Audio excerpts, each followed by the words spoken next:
Hello kids, हिस्ट्रीचा आता आपण पुढचा चॅप्टर बघूया. द ग्रेट अपरायझिंग ऑफ 1857, त्यातला पार्ट 1.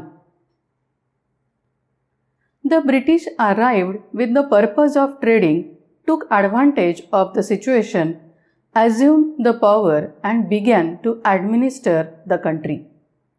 आता ब्रिटिश भारतात आले तर ट्रेडिंगच्या कारणासाठी.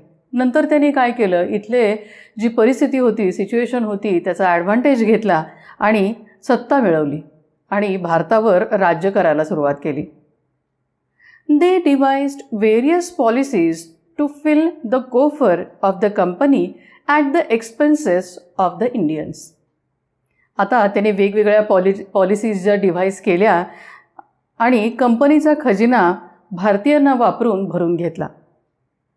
Their policies affected almost all sections of the people: kings, queens, landlords, artisans, peasants, tribal, etc.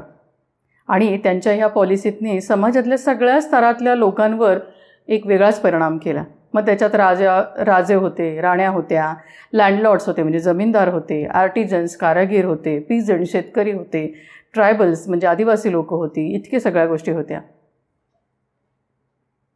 The ruthless exploitation by the British resulted in widespread discontent among people and eventually culminated into the Great Uprising of 1857.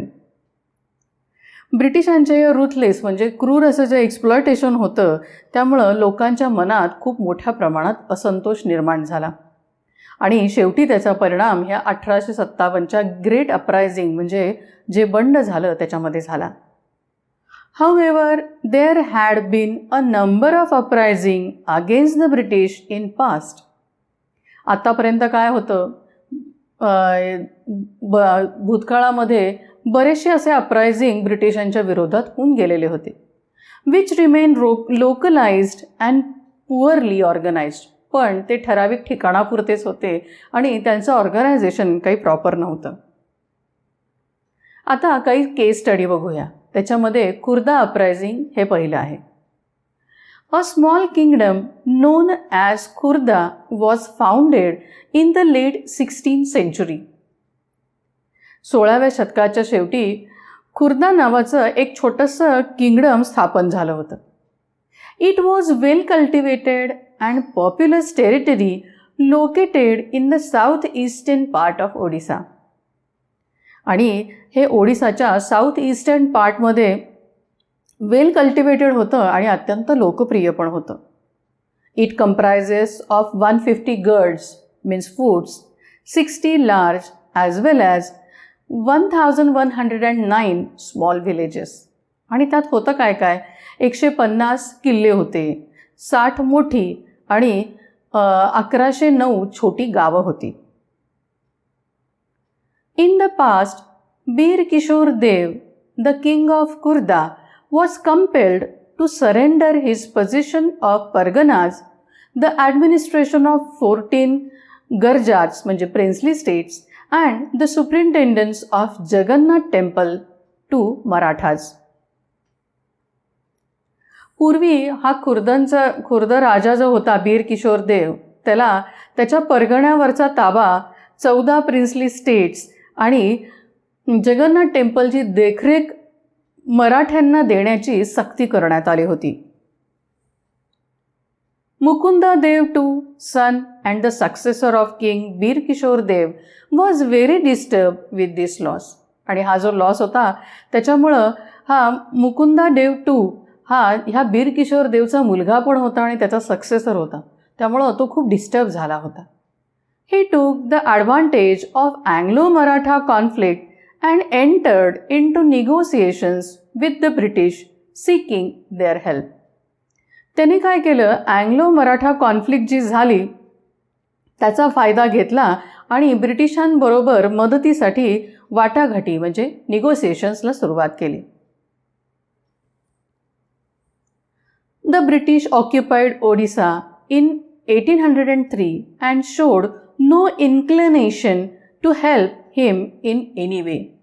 ब्रिटिशांनी पुढं काय झालं, 1803 मध्ये ओडिसा आपल्या ताब्यात घेतलं आणि त्याला कुठल्याही प्रकारच्या मदतीची कल किंवा भावना ब्रिटिशांनी दाखवली नाही. Consequently he was disposed and his territories were annexed by the British. आणि पुढं काय झालं, त्याचा परिणाम असा झाला की त्याला फोर्सफुली त्याच्या पदावरनं काढून टाकलं आणि त्याची जी काही टेरिटरी होती ती सगळी ब्रिटिश टेरिटरीला जोडली. An epoch of oppressive foreign rules commenced with this unfair settlement, which paved the way for an armed uprising in 1817. आणि या अन्यायकारक करारामुळे काय झालं, सुरू झालेले हे जुलमी युगाचा आर्म अपरायझिंगच्या पाया रोवला गेला. The British took over the Kurds and followed a policy of resuming service tenures. म्हणजे पूर्वी काय होतं, ब्रिटिशांनी हे खुर्द तर ताब्यात घेतलंच आणि ज्या पॉलिसी त्यांनी थांबवलेल्या होत्या त्या काय केल्या, पुन्हा सुरू केल्या. They demanded more revenue and collected it oppressively. आता त्यांनी काय केलं, रेव्हेन्यूच्या डिमांड्स वाढवल्या आणि त्या जुलूम जबरदस्ती करून फोर्सफुली ह्या कलेक्ट करायला सुरुवात केली. As a result, people left Khurda on a large scale between 1805 and 1807. आता याचा परिणाम काय झाला, 1805 आणि 1817 1805 ते 1817 खूप मोठ्या प्रमाणावर लोक हे खुर्द सोडून गेली. The British did not show leniency in times of natural calamities. आणि ह्या नॅचरल कलॅमिटीज आल्या तरी कुठलीही दया या ब्रिटिशांनी दाखवली नाही. Lands of defaulters were sold to scheming revenue officials from Bengal. त्यांनी काय केलं, ह्या लँडलॉर्ड ज्या त्यांच्या मालकीच्या ज्या जमिनी होत्या त्या कपटानी काय केल्या, बंगालच्या रेव्हेन्यू ऑफिसर्सना विकून टाकल्या. जगतबंधू Vidyasagar Mahapatra भ्रामराबर Rai, popularly known as Bakshi Jagabandhu, was the hereditary military commander of the deposed king Mukunda Dev II. He was one of the deposed landholders.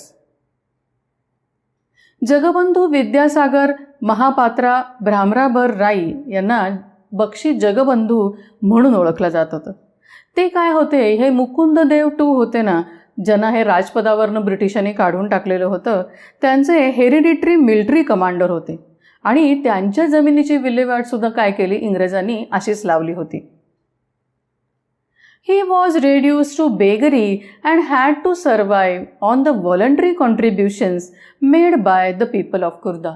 आणि त्यांच्यावर भीक मागायची वेळ आली. नंतर काय केलं, तिथल्या लोकांनी त्यातली कॉन्ट्रीब्युशन काढलं आणि ते त्यांना देत होते आणि त्याच्यावर त्यांचं सर्वायवल होत होतं. He lived like this nearly for 2 years. आणि असे जवळपास त्यांनी 2 वर्ष काढली. Before deciding to fight for the rights of his own and also of the people of Khurda. आणि त्याच्यानंतर मात्र त्यांनी स्वतःच्या हक्कासाठी लढायचं आणि खुर्दाच्या लोकांसाठी पण लढायचं ठरवलं. The grievances aggravated more than the British introduced a silver currency known as सिक्का रुपी in the region. आणि ब्रिटिशांनी जेव्हा सिल्वर करन्सी, ज्याला सिक्का म्हणायचे, सिक्का रुपी म्हणायचे, ते त्या रिजनमध्ये जेव्हा त्यांनी आणली त्याच्यानंतर ह्या तक्रारींनी मात्र एकदम टोकच गाठलं. The British insisted that the revenue must be paid in the new currency.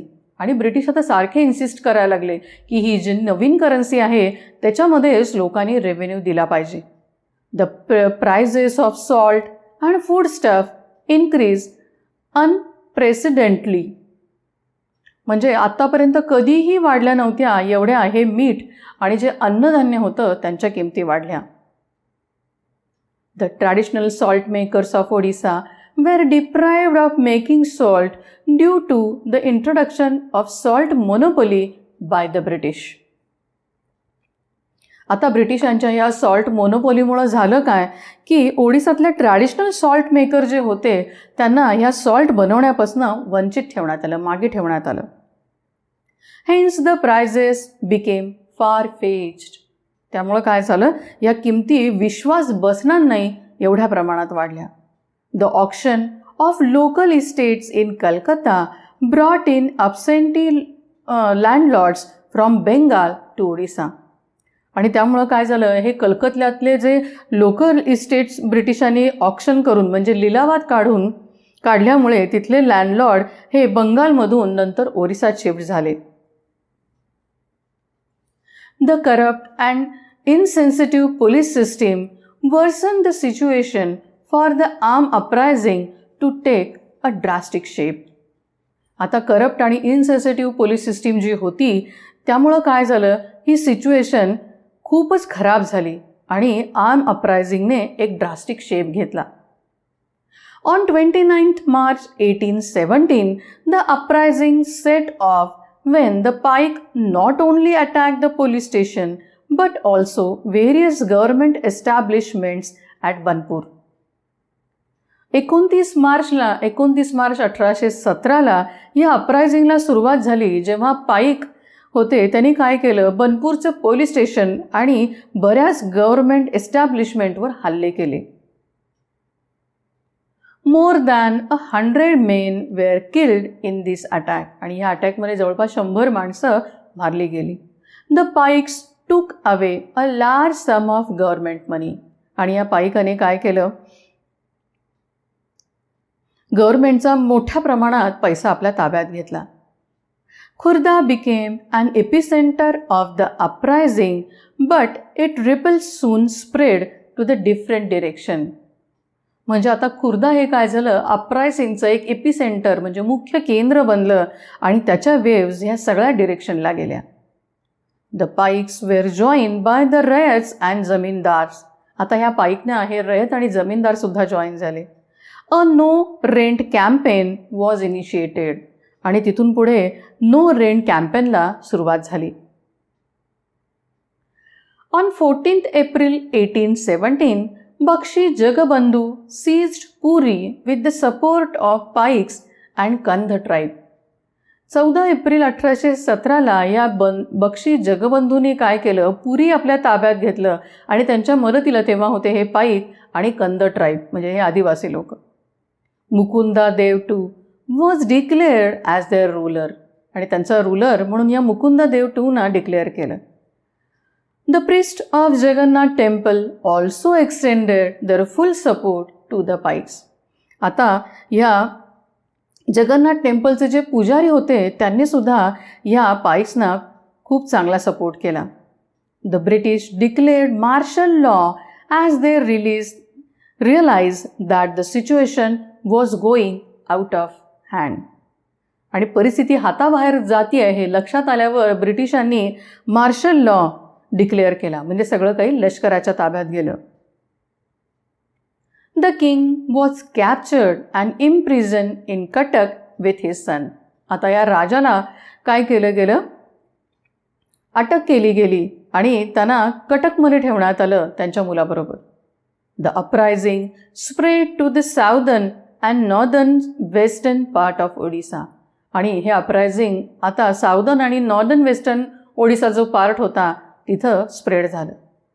Major general Martindell was given the responsibility to clear of the area from the clutches of paik. आणि हे मेजर जनरल मार्टिनडेल होते, त्यांना ही जबाबदारी देण्यात आली की ह्या पाईकांच्या ताब्यातनं हा एरिया क्लिअर करायचा.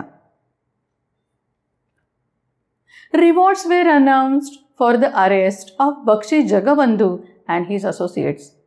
आता काय केलं गेलं, बक्षी जगबंधू आणि त्यांचे जे सहकारी होते यांच्या ज्यांना जे पकडून आणतील किंवा अरेस्ट करतील त्यांच्यासाठी रिवॉर्ड्स अनाऊन्स केले गेले. Hundreds of pikes were killed in the ensuing operation.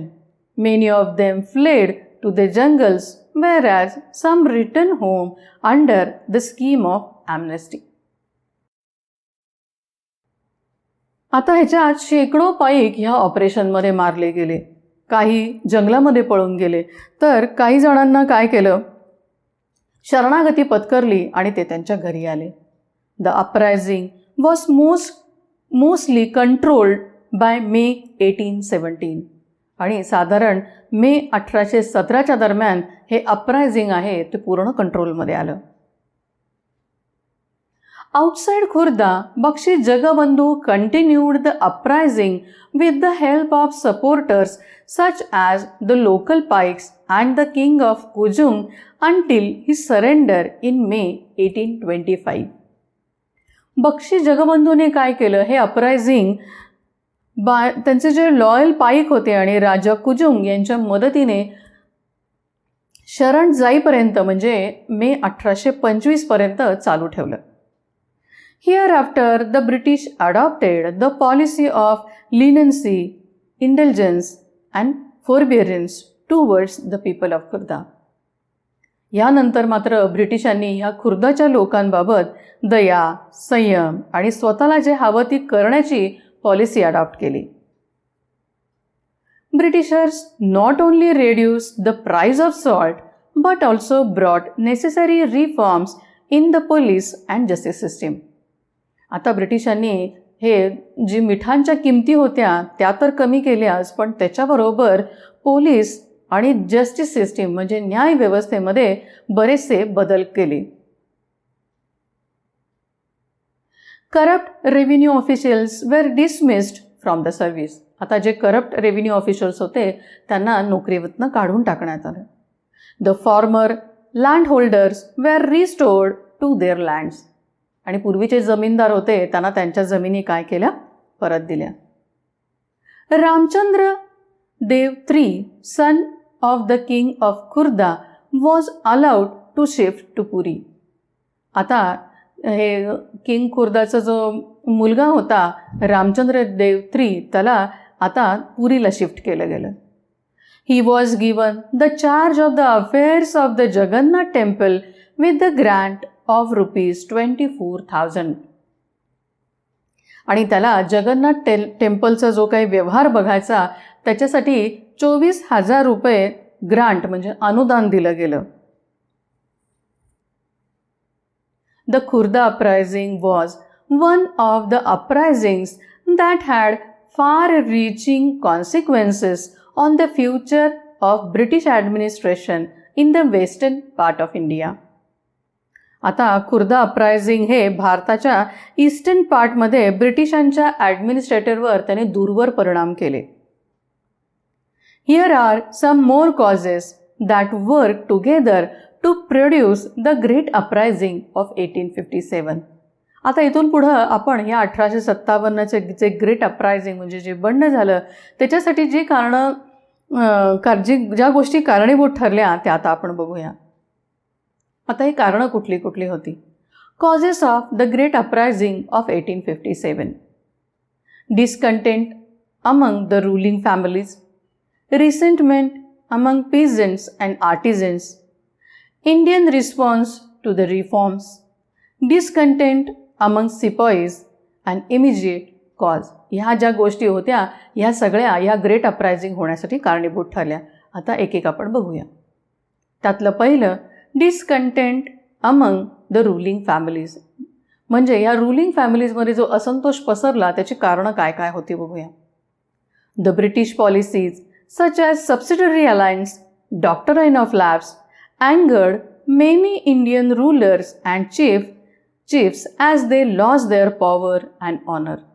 आता ब्रिटिशांनी ज्या पॉलिसीज आणल्या होत्या ज्या पहिल्या चॅप्टरमध्ये आधीच्या आपण बघितल्या त्यामध्ये होतं subsidiary alliance, doctrine of labs. यामुळं काय झालं, इंडियन रूलर आणि जे चीफ होते ते अत्यंत चिडलेले होते कारण त्यांची पॉवर तर गेलेलीच होती पण त्यांचा मान सन्मान पण गेला होता. The court proceedings were monitored by the residents due to which the freedom of the rulers was curbed. आणि कोर्टामध्ये हा ब्रिटिशांचा एक रिप्रेझेंटेटिव्ह असायचा रेसिडेंट. हे सगळं काय होतं, हा तो रोजचं प्रोसिडिंग जे होते जो काही कारभार चालायचा तो सगळं मॉनिटर करत होता. त्यामुळे ह्या रूलरचं फ्रीडम होतं ते काय झालं, एकदम त्याच्यावर बंधनं आली. The British did not recognize the claim of the adopted son of Rani Lakshmibai of Jhansi as their heir of the kingdom. आता दुसरी गोष्ट काय झाली की ब्रिटिशांनी ही झाशीची राणी होती, तिचा जो दत्तक मुलगा होता, तिचा जो क्लेम होता त्या राज्याचा वारस म्हणून या ब्रिटिशांनी त्याला नकार दिला होता. The British refuse the pension of ex Peshwa Bajirao to his adopted son Nanasaheb.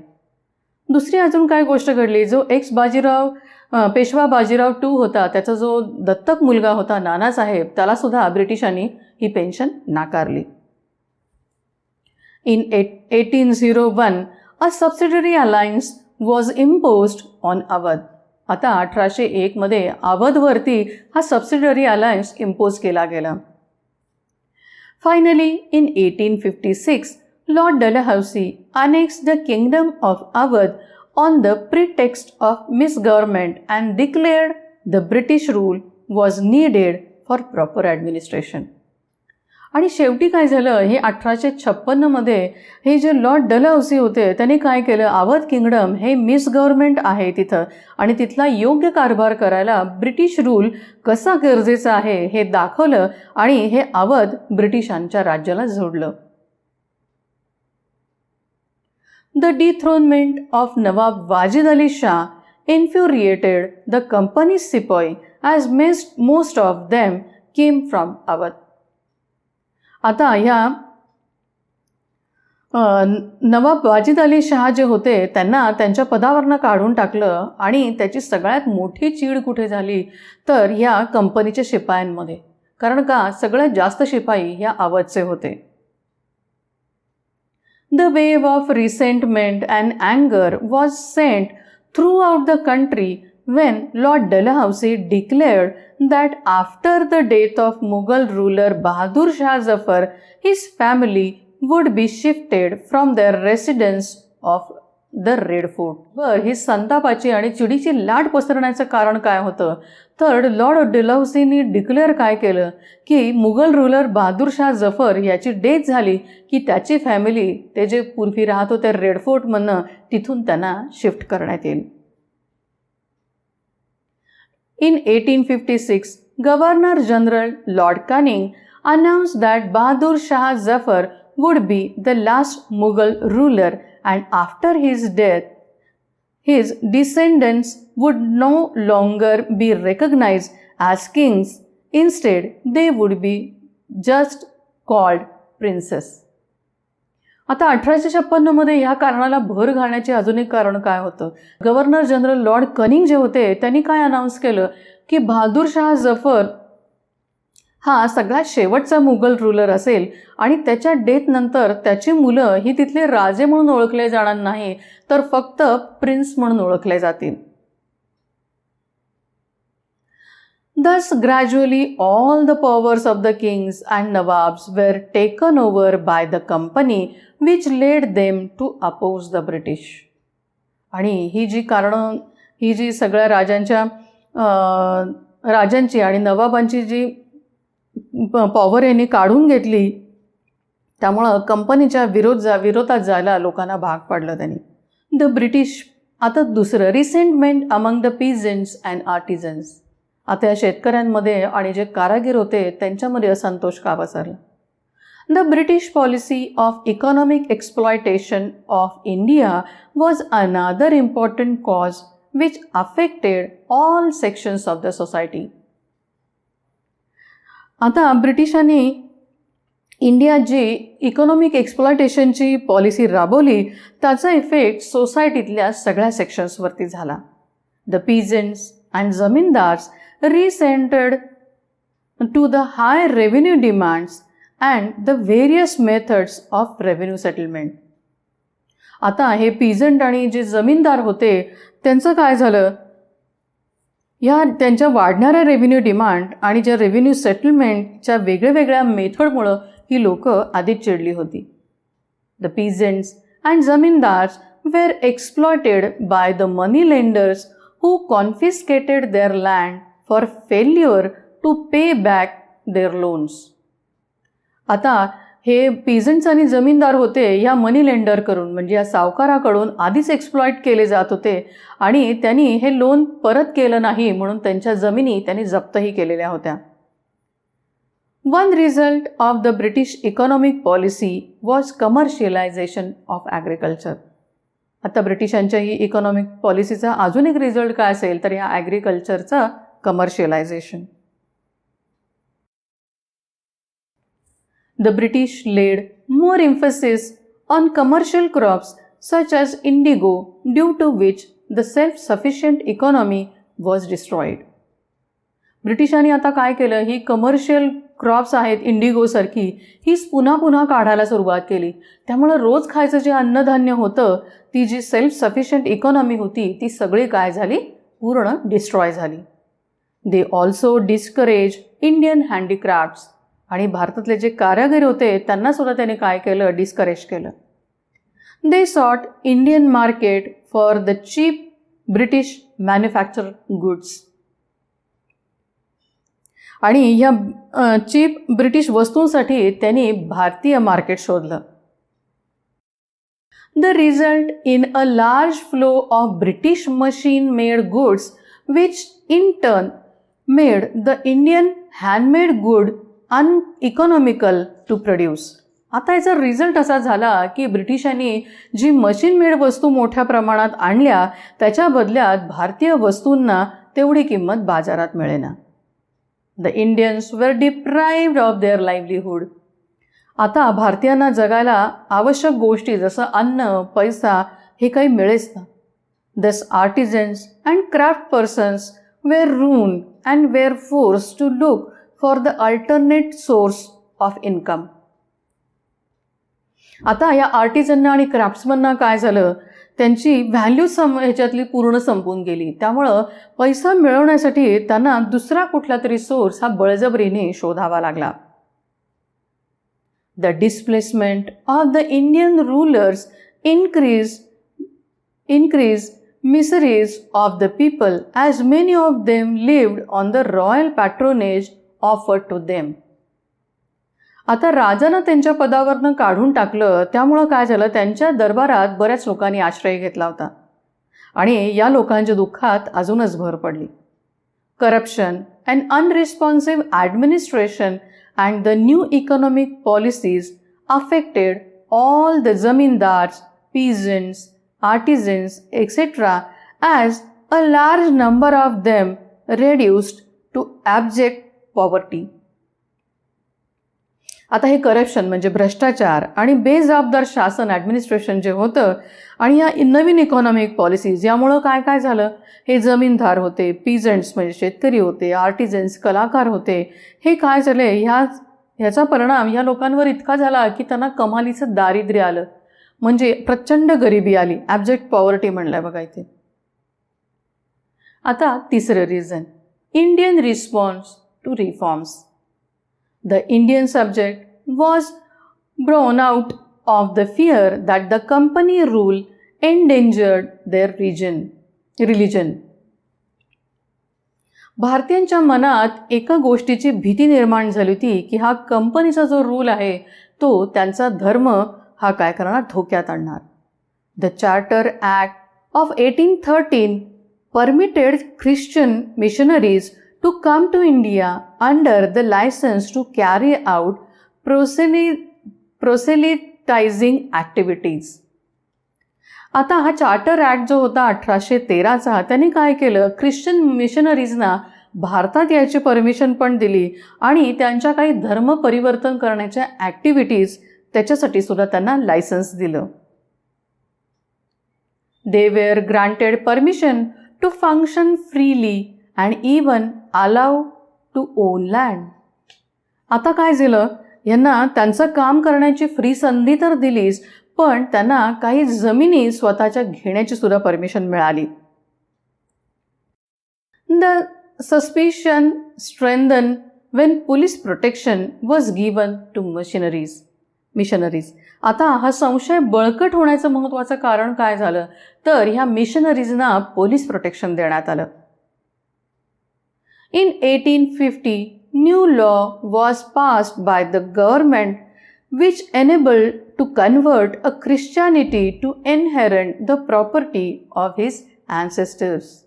आता 1850मध्ये अजून एक असा लॉ गव्हर्नमेंटने पास केला ज्याच्यात काय म्हटलं होतं की तुम्ही ख्रिश्चन धर्म स्वीकारला तर तुम्हाला पूर्वजांची जी प्रॉपर्टी आहे ती त्याचा वारसा मिळेल. English education was promoted widely. आता मोठ्या प्रमाणावर इंग्लिश एज्युकेशनचं पण प्रमोशन सुरू झालं. Many educational institutions were set up by Christian missionaries to spread the knowledge of Christian religion. आता या ख्रिश्चन मिशनरीजनी काय केलं, त्यांचं ख्रिश्चन रिलिजनचं नॉलेज मोठ्या प्रमाणात देण्यासाठी बऱ्याच एज्युकेशनल इन्स्टिट्यूट ह्या स्थापन केल्या. The British passed several laws to reforms the Indian society. आणि आता या ब्रिटिशांनी भारतातल्या समाजातल्या जे नवीन नवीन रिफॉर्म्स होते त्याच्यासाठी बरेचसे लॉ केले. Some of the legislations sought to remove the socio religious abuse such as sati and to encourage widow remarriage. त्यात एक महत्त्वाची गोष्ट काय होती, सती जाण्यावर आता बंदी घालण्यात आली होती आणि विडो रिमॅरेजला म्हणजे विधवांचा पुनर्विवाह करण्यासाठी त्याला एनकरेजमेंट देण्यात आली होती. All these activities filled the people with fear that the British were not only destroying their religion but also their social and traditional way of life. म्हणजे ह्या सगळ्या ॲक्टिव्हिटीतनं लोकांच्यात एक भीती अशी निर्माण झाली की आता हे ब्रिटिश आहेत, तो धर्म आपला तर नष्ट करणारच, पण आपलं जगण्याचं जे महत्त्वाचं सोशल आणि ट्रॅडिशनल वे आहे तो सुद्धा काय करणार आहे, त्यांच्याकडनं काढून घेणार किंवा तो संपुष्टात आणणार. Lord Dalhousie drafted the Hindu Widow Remarriage Act and it was passed by Lord Canning in 1856. आणि लॉर्ड डलहौसीने काय केलं, हा हिंदू विडो रिमॅरेज ॲक्ट हा काय केला, ड्राफ्ट केला आणि तो पास 1856मध्ये लॉर्ड कनिंगनी केला. Discontent among sepoys. आता या शिपायांमध्ये हा का असंतोष पसरला बघूया. The Indian sepoys, soldiers in East India Company's army had a number of reasons for discontent which led the Great Uprising of 1857. भारतीय शिपाई जे होते ईस्ट इंडिया कंपनीच्या आर्मीमध्ये, त्यांच्याकडं अशी बरीच कारणं होती जी ह्या ग्रेट अपरायझिंग 1857चं जे झालं त्याच्यासाठी कारणीभूत ठरली. ती काही कारणं आता आपण बघूया. अनसॅटिस्फॅक्टरी कंडिशन्स ऑफ सर्व्हिस. आता ज्या असमाधानकारक अशा ज्या कंडिशन होत्या सर्व्हिसमधल्या शिपायांच्या त्या कुठल्या कुठल्या होत्या बघूया. दे वेअर फेड अँड लॉग in a worse manner that their British counterparts. They treated with great contempt and even called pigs. आता भारतीय शिपायांना ब्रिटिश शिपायांपेक्षा खूपच वाईट वागणूक दिली जायची. त्यांना सतत त्यांचा वाईट रीतीने अपमान केला जायचा आणि त्यांना पिग्स म्हणून ओळखलं जायचं किंवा बोलवलं जायचं. They had a strong sense of resentment as they were paid much less than their British counterparts.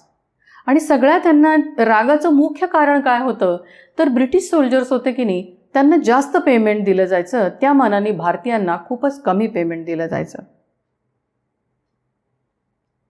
They had no prospect of promotion to higher post.